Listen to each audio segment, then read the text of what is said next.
우리 같이 한 목소리 읽겠습니다. 시작. 사람이 의롭게 되는 것은 율법의 행위로 말미암음이 아니요 오직 예수 그리스도를 믿음으로 말미암은 줄 알므로 우리도 그리스도 예수를 믿나니 이는 우리가 율법의 행위로서가 아니고 그리스도를 믿음으로써 의롭다함을 얻으려 함이라. 율법의 행위로서는 의롭다함을 얻을 육체가 없느니라. 아멘. 제가 한번 기도하겠습니다. 하나님 아버지, 지난 5일 동안 하나님께서 우리에게 특별 새벽 기도회를 허락하여 주시고 또 온 교회가 함께 힘써 모여 한 해를 기도함으로 시작할 수 있도록 은혜를 베풀어 주셔서 감사합니다. 오늘 이 시간 또 금요 예배로 모였고 이 시간 하나님의 말씀을 들을 시간입니다. 하나님, 한 사람도 그저 왔다 그저 간 일이 없게 하여 주시고 하나님의 말씀이 땅에 떨어지지 않고 우리 마음 가운데 새겨져 열매를 맺을 수 있도록 도와주시옵소서. 감사를 드리옵고 예수님의 이름으로 기도합니다. 아멘. 네, 오늘은 세상 지혜자와 도덕 마을이라는 주제로 이제 말씀을 전할 텐데, 먼저 우리 지도 다시 한번 띄워주시면서 전체적인 내용들을 좀 살펴보도록 하겠습니다. 좀 확대를 좀 해주시고요. 이제 뭐 내용이 이제 이렇게 다 떠오르죠. 이제 제가 설명하지 않아도 이제 내용들이 아마 연상이 될 겁니다. 처음에 이제 크리스찬이 성경책을 읽으면서 자신이 죄인이라는 것을 깨닫게 됩니다. 영적인 각성이 일어나게 되죠. 그러면서 이제 멸망하게 되었고 이제 멸망의 도시를 떠나야 된다라는 생각으로 떠나게 됩니다. 떠나게 되는데 떠나야 되는 것은 분명하지만 어디로 가야 될지는 모르는 거예요. 그때 복음 전도자를 만납니다. 그래서 좁은 길로 가십시오. 안 보이는데요. 빛나는 곳으로 가십시오. 떠나갑니다. 그런데 뒤에서 가족들이 부릅니다. 막 오라고, 돌아오라고 부릅니다. 그때 어떻게 하냐면 눈을 가리고, 귀를 막고 눈을 가리면 안 되죠. 앞을 봐야 되니까 귀를 막고, 그리고 생명, 영원한 생명 외치면서 앞으로 이제 뛰어가게 돼요. 근데 또 가까운 사람 2명이 쫓아오게 됩니다. 누구죠? 고집불통과 그 다음에 변덕쟁이가 따라옵니다. 고집불통은 이제 그 길가와 같은 사람, 굳은 마음을 가진 사람이고, 변덕쟁이는 이제 돌박과 같은 사람, 변덕쟁이, 마음이 계속해서 변하는 사람입니다. 한 사람은 돌아가 버렸고, 한 사람은 이제 당신이 말하는 그 천국이 어떤 곳인지 궁금해지는데요 하면서 따라갑니다. 따라가다가 대화를 하느라 크리스찬이 기도할 시간을 놓쳐버렸습니다. 그래서 영적인 주의 깊음을 잃어버렸습니다. 그러면서 절망의 수렁으로 빠지게 되죠. 이 절망의 수렁은 이제 죄책감, 처음에 우리가 예수님 믿을 때 처음에 우리가 겪게 되는 그 심각한 죄책감, 그리고 그 죄책감 때문에 이제 낙심하게 되는 것을 절망의 수렁이라고 했습니다. 그 크리스찬이 잘했던 것은 뭐냐면 절망의 수렁에 빠졌지만 계속 좁은 문 쪽으로 이동하고 있었다라고 하는 거죠. 그러면서 그 안에 있는 도움의 돌, 이 디딤돌은 보질 못했어요. 이게 하나님의 약속의 말씀이거든요. 그래서 어쨌든 이제 도움이라는 사람에 의해서 건짐을 받게 되고, 그 이후의 내용을 오늘 여러분들과 이제 살펴보려고 합니다. 오늘 오디오를 듣고 그리고 나서 이제 말씀을 전하겠습니다. 홀로 외로이 길을 가던 크리스찬의 눈에 저 멀리 들판에 가로질러 그에게로 다가오는 한 남자가 보였다. 그들은 우연히 서로를 지나치게 되었다. 그가 만난 신사의 이름은 세속현자였고 크리스찬이 살던 동네와도 가까운 속세의 이치라는 아주 커다란 마을에 살고 있었다.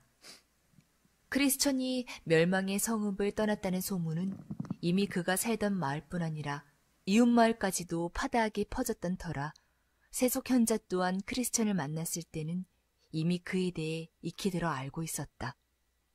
그는 온갖 한숨과 앓는 소리를 내며 힘들게 발걸음을 옮기는 크리스찬을 보고는 말을 걸어왔다. 아니 여보시오, 어딜 그리 힘들게 다녀오시오? 그러게나 말입니다. 저도 이런 고된 여정은 정말이지 처음입니다. 나리께서는 제게 어딜 다녀오는 길이냐고 물으셨지만 사실 저는 저 앞에 있는 좁은 문을 향해 가는 중이랍니다. 그곳에 가면 이 무거운 짐을 내려놓을 수 있다고 해서요. 저 자식은 있어? 있습니다. 하지만 제 어깨에 짊어진 짐이 너무 괴로워 더 이상 가정의 안락함도 예전 같지 않더군요. 그러니 이제는 처자식이 없는 것이나 마찬가지입니다. 내가 충고 하나 해줄 테니 들어보겠소? 도움이 되는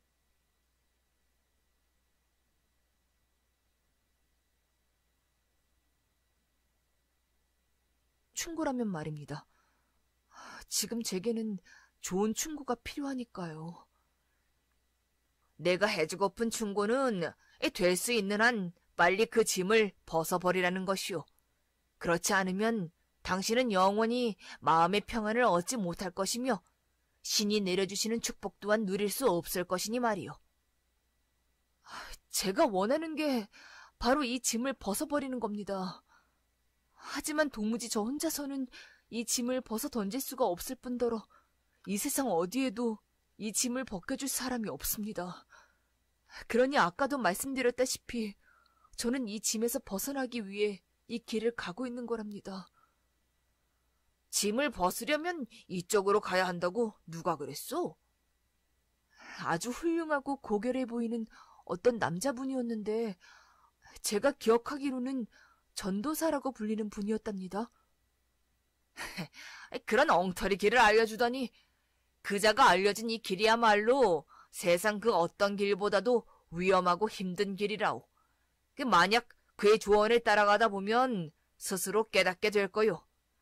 몸에 절망의 수렁이 진흙이 덕지덕지 붙어있는 모습을 보아하니 벌써 한바탕 치른 모양이군.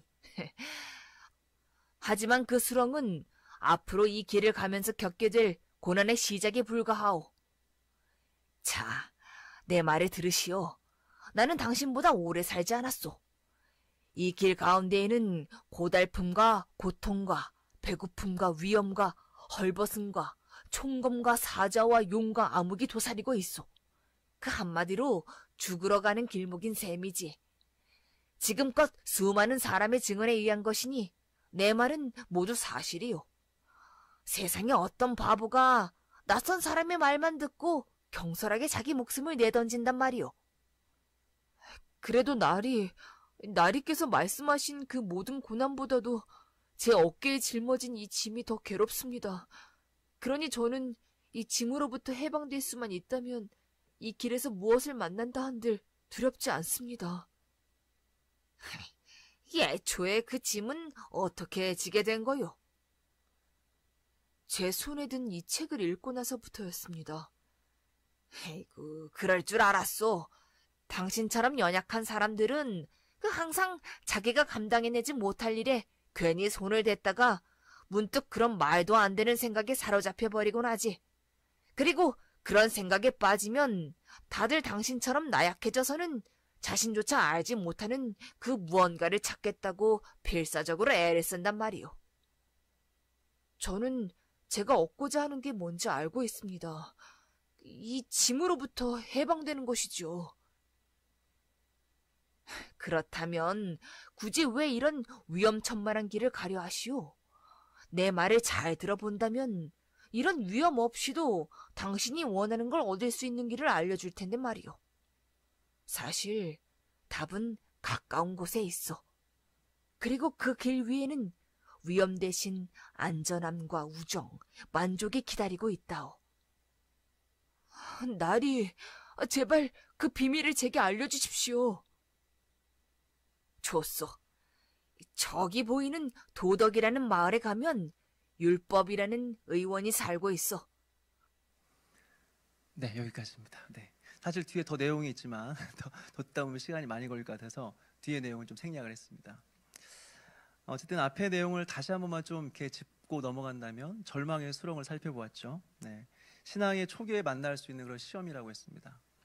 모든 것이 죄라고 느껴질 때 말할 수 없는 죄책감이 밀려오게 되는 겁니다. 이것을 어떻게 해결할 수는 없는 거죠. 이것 때문에 우리가 낙심하게 되는데 이것이 절망의 수렁이다라고 하는 겁니다. 이때 필요한 것이 무엇인가? 바로 하나님의 약속의 말씀을 붙드는 것이었습니다. 예수 믿기를 후회하고 다시 옛날로 돌아간다거나 아니면 나의 힘으로 이 문제를 한번 해결해 보겠다라고 한다거나 스스로 자책하면서 내가 왜 그랬을까 이렇게 한다거나 이런 것은 아무런 도움이 되지 않는다고 하는 거죠. 최대한 내가 지금 이 자리에서 할 수 있는 것을 하면서 하나님의 약속의 말씀을 붙드는 것이다 라고 하는 거예요. 내가 확신하노니 사망이나 생명이나 천사들이나 권세자들이나 현재일이나 장래일이나 능력이나 높음이나 깊음이나 다른 어떤 피조물이라도 우리를 우리 주 그리스도 예수 안에 있는 하나님의 사랑에서 끊을 수 없으리라. 이 약속의 말씀을 붙들고 일어나는 것이다 라고 하는 겁니다. 오늘 우리가 살펴볼 내용은 이제 세상 지혜자에 대한 내용입니다. 이것은 신앙생활을 막 시작하는 사람들이 만날 수 있는 또 다른 시험이다, 이렇게 말씀드릴 수 있을 것 같아요. 그것이 뭐냐? 신앙생활이 쉽지가 않아요. 신앙생활이 어렵습니다. 그때 조금 더 쉽게 신앙생활할 수 있는 방법은 없을까? 조금 더 쉽게 갈 수 있는 방법은 없을까? 생각하면서 만나는 시험이다고 하는 거죠. 이번 한 주간 신년 특별 새벽 기도회가 있었습니다. 원래 새벽에 일찍 일어나신 분들은 크게 어려움은 없으셨겠지만 늦게 자고 늦게 일어나신 분들은 참 힘들었을 것 같아요. 특별히 청년들과 청소년들 많이 힘들었을 것 같아요. 앞에 아까 우리 청소년, 우리 형제 한 명과 이야기를 하는데 새벽 기도 많이 힘들었지? 힘들었어요. 너무 힘들었다고. 그래서 오늘 막 오전 내내 자고 왔다고 하더라고요. 저 같은 경우는 목회자니까 당연히 새벽에 잘 일어나겠지 생각을 하시는 분들이 있겠지만 저 또한 지금까지도 새벽에 일어나는 게 너무 힘듭니다. 네, 밤에 일찍 자지를 못해요. 그러니까 새벽에 일어나는 것이 굉장히 힘듭니다. 그래서 새벽마다 엄청 긴장을 해요. 못 일어날까 봐 알람을 수십 개를 맞춰놓고 잡니다. 그래서 한 번은 저희 어머니는 평생 새벽 기도를 하셨으니까 어떻게 그게 가능했을까? 그 비결이 뭘까를 한번 생각해 본 적이 있어요. 근데 보니까 저희 어머니는 저녁 8시만 되면 주무시더라고요.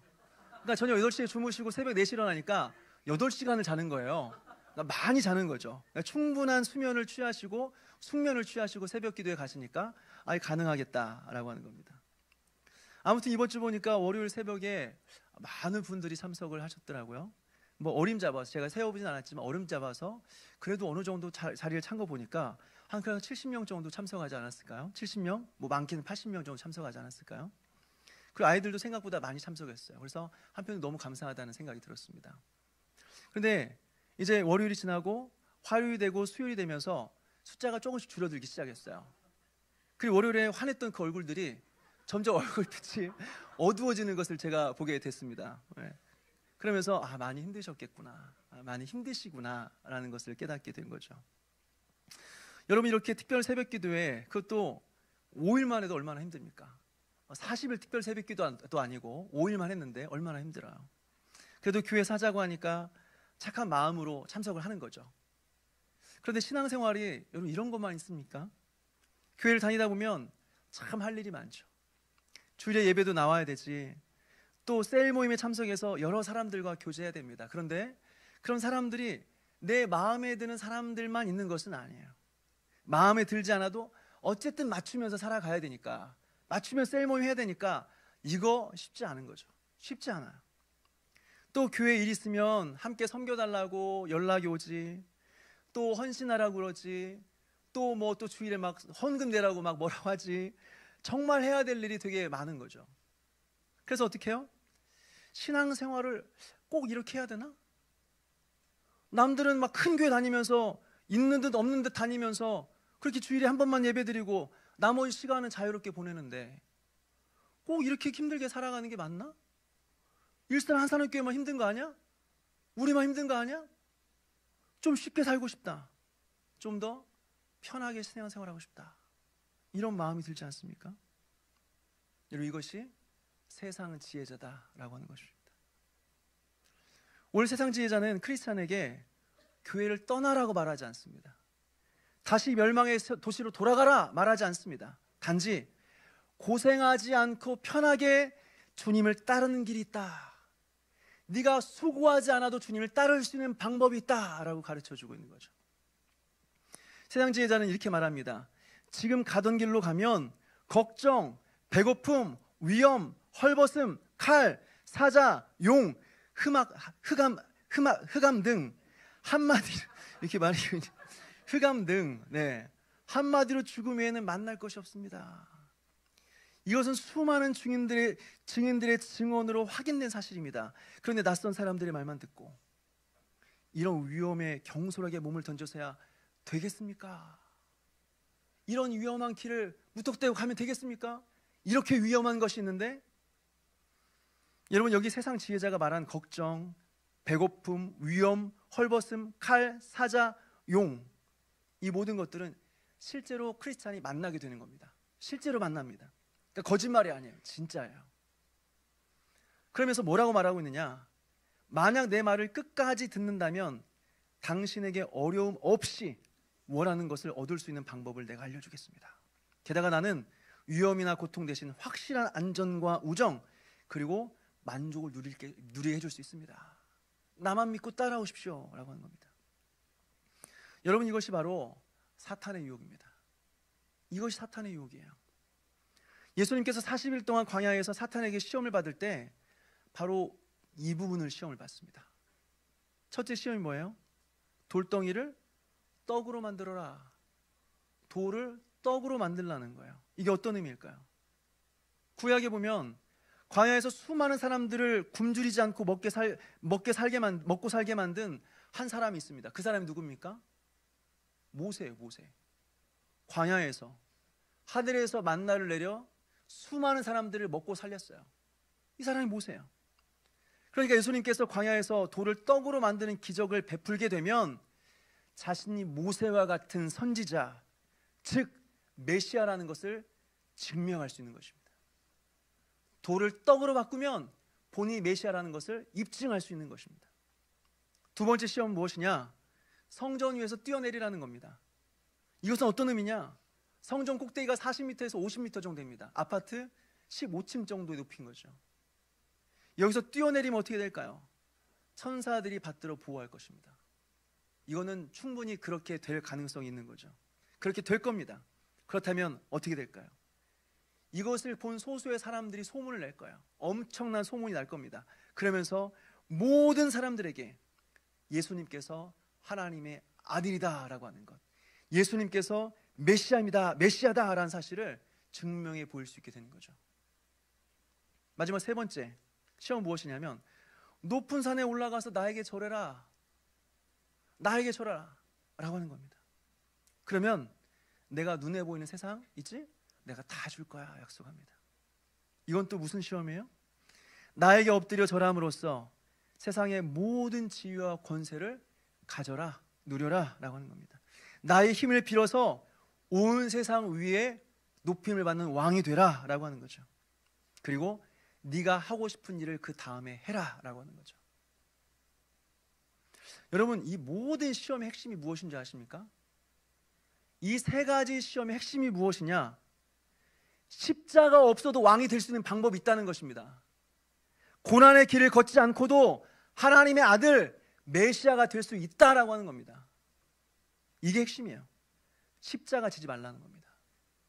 십자가 길 걸어가지 말라는 겁니다. 이게 핵심이에요. 여러분, 오늘날 사탄의 유혹이 바로 이런 겁니다. 절대로 교회 떠나라고 하지 않습니다. 절대로 예수님 떠나라고 하지 않습니다. 주일에 교회도 가고 예배도 참석하라고 말해요.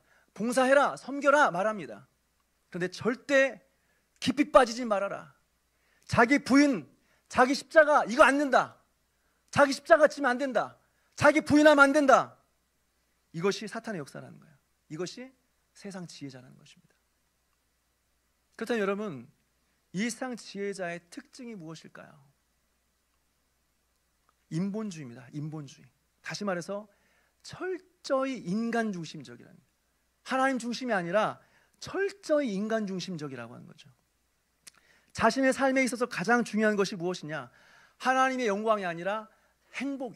나의 행복 다 필요 없어요. 내가 행복해야 돼. 나의 행복, 이거 위에 중요한 건 아무것도 없어요. 내가 행복해야 돼요. 이게 신앙생활에서 가장 중요한 것입니다. 주일에 교회 나 예배드립니다. 그렇지만 그 또한 나의 행복을 위해서 예배드린 겁니다. 하나님은 고려하지 않습니다. 내가 행복하려고 예배드린 겁니다. 나의 행복에 조금이라도 방해가 되면 그 누구든 용서할 수 없는 겁니다. 교회에서 봉사도 합니다. 그렇지만 봉사도 나의 즐거움과 나의 행복을 위해서 하는 거죠. 봉사하다가 조금이라도 나를 기분 나쁘게 하는 일이 있다면 언제든지 다 때려치울 수 있는 그런 준비가 되어 있는 거죠. 나는 교회 눈치 볼 사람 아무도 없어요. 교회 안에 신경 쓸 수 있는 사람 아무도 없어. 내가 가장 중요한 것은 나의 행복, 나의 자존심, 나의 만족, 이거 외에는 아무것도 없어. 내가 행복하면 되는 거야. 자기 부인? 안 돼. 자기 십자가? 안 돼. 그거 안 돼. 왜? 내가 너무 소중하니까. 내가 너무 소중하니까. 그래서 어떻게 해요? 네가 원하는 대로 살아라. 네가 바라는 대로 살아라. 네 꿈을 펼쳐봐라. 네가 내 인생의 주인공이다. 여러분, 이것이 세상 지혜자라는 거예요. 세상 지혜자. 나 중심으로 살아라는 것입니다. 또 교회 안에서는 어떻습니까?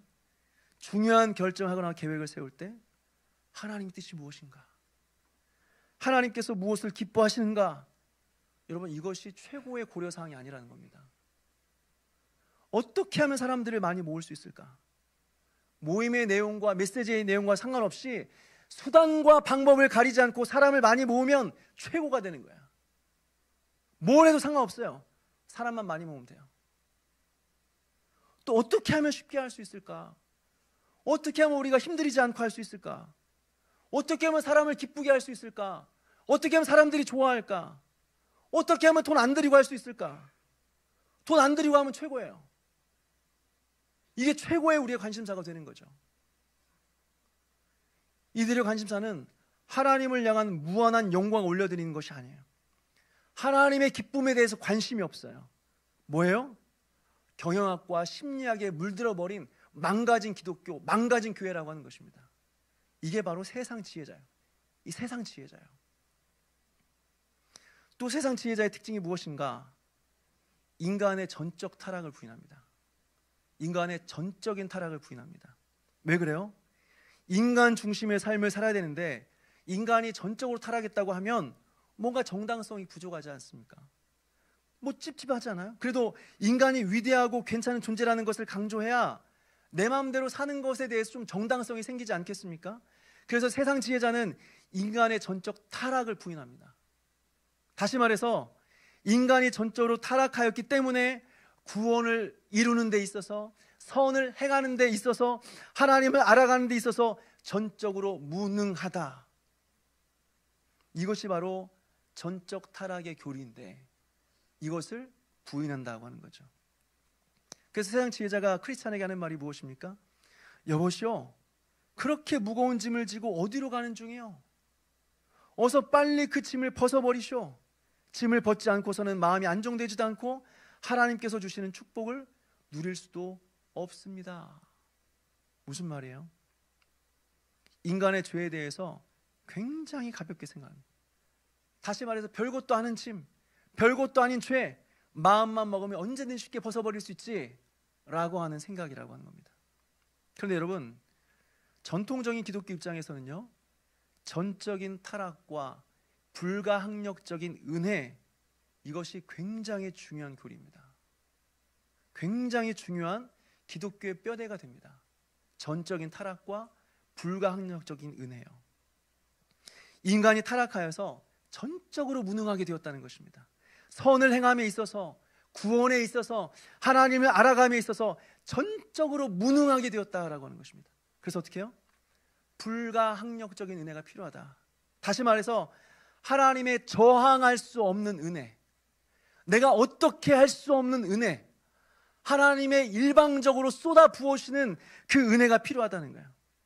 이것이 바로 불가항력적인 은혜라고 하는 겁니다. 이것이 절대적으로 우리에게 필요하다라고 하는 거죠. 그런데 세상 지혜자는 어떻습니까? 죄의 짐을 그냥 벗어버리세요. 뭐 하고 있어요? 내려놓으세요. 전적인 타락을 부인하고 있다. 이 세상 지혜자의 세 번째 특징은요, 이것이 다양한 곳에 영향을 미치고 있다는 거죠. 그 중에 대표적인 것이 바로 심리학, 상담입니다. 일반 심리학과 상담에서는 일반적으로 전제가 되고 있는 것이 무엇이냐? 인간은 절대로 악한 존재가 아니라는 것입니다. 이게 대부분의 입장이에요. 그리고 인간은 무한한 가능성을 가지고 있다. 그래서 어떻게 해요? 살아가면서 상처를 받아요.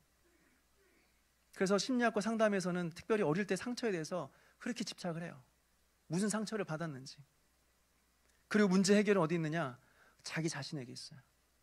내가 이해하고 내가 나를 사랑하고 내가 나를 용납하고 내가 나를 수용함으로써 문제가 해결될 수 있다라고 보는 거죠. 그것은 내가 하기에 달려있다. 나의 문제는 내가 하기에 달려있다라고 말하는 거죠.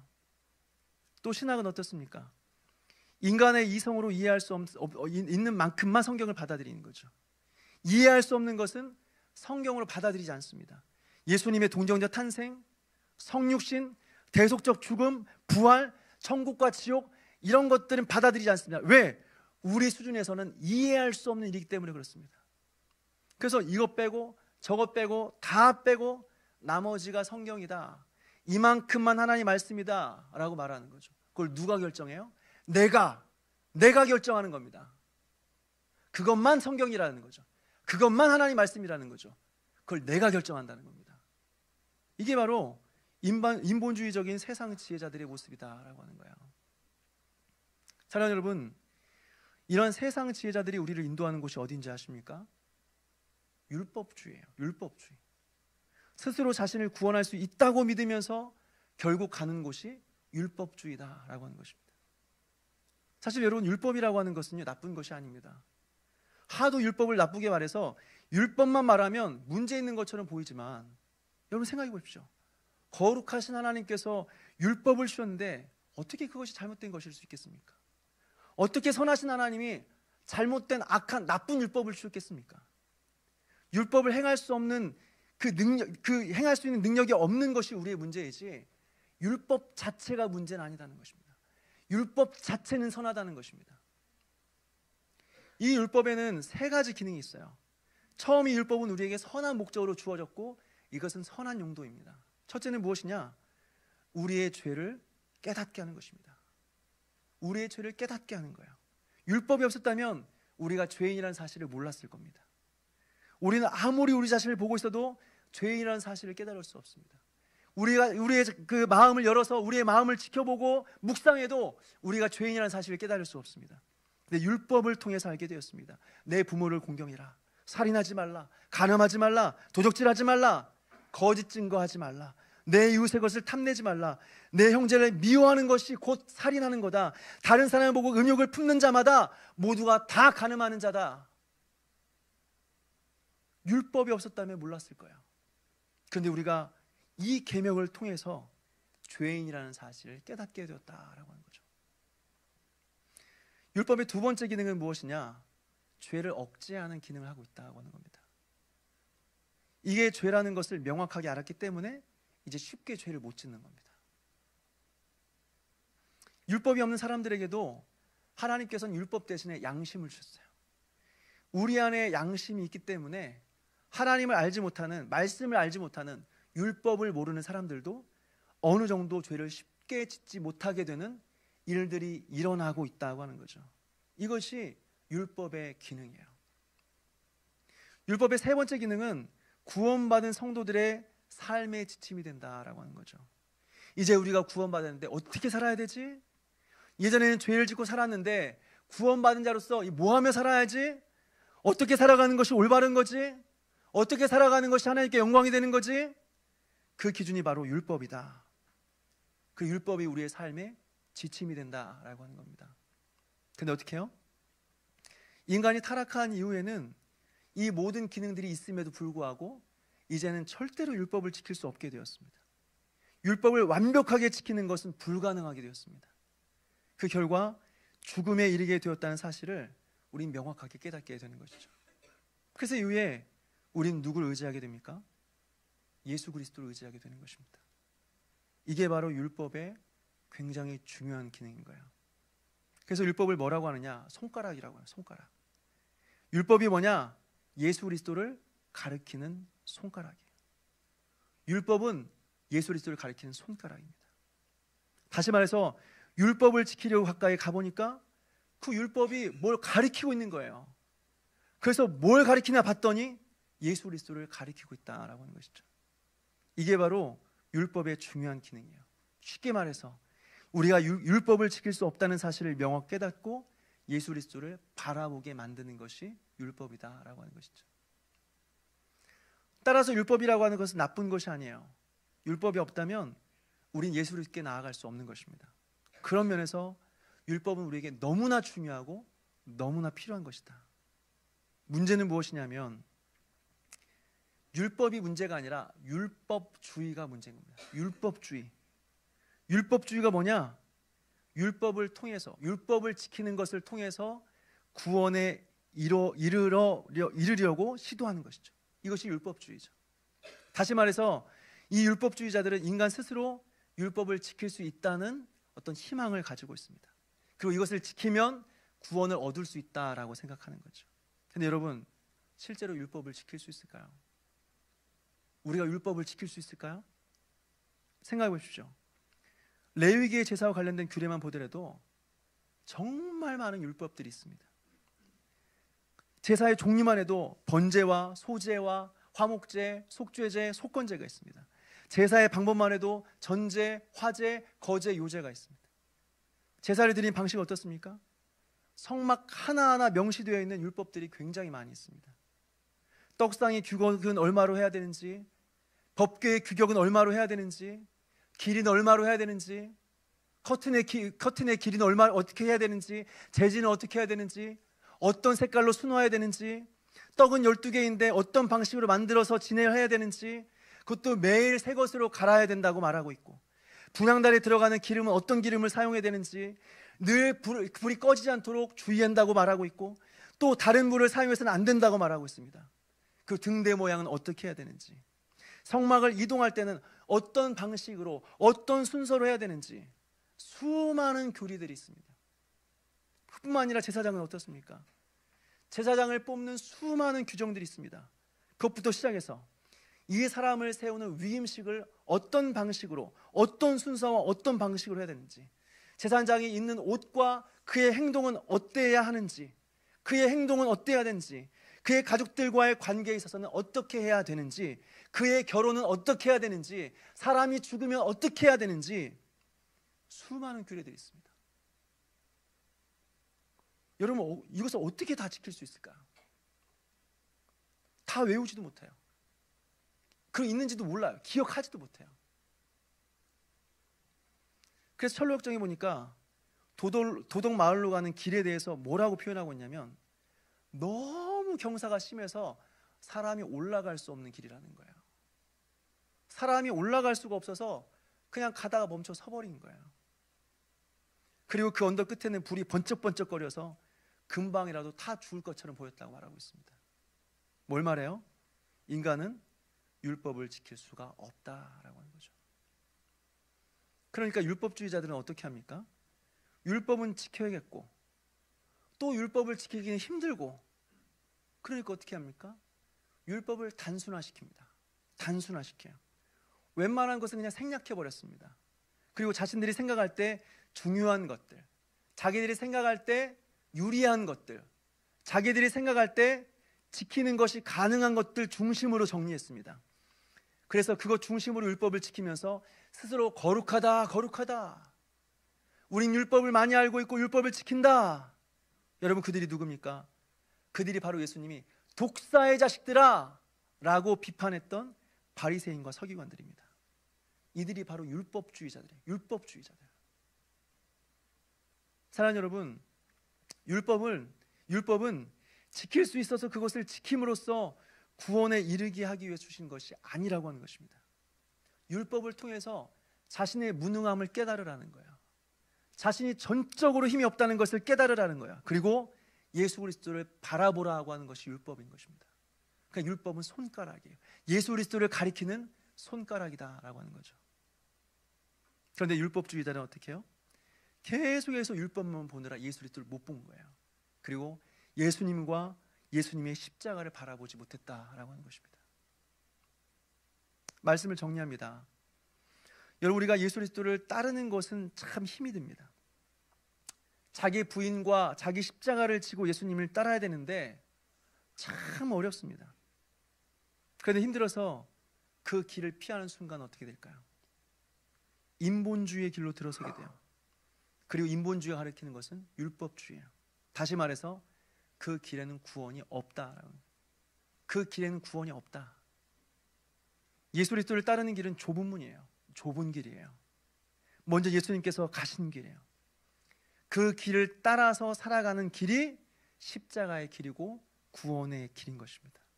아무리 힘들어도 그 길을 갈 때 그 길 끝에 천국이 있는 것이고 그 길 끝에 예수 그리스도가 있는 것입니다. 쉽고 넓은 길은 조금 편할 수 있겠지만 그 길 끝에는 예수님은 없어요.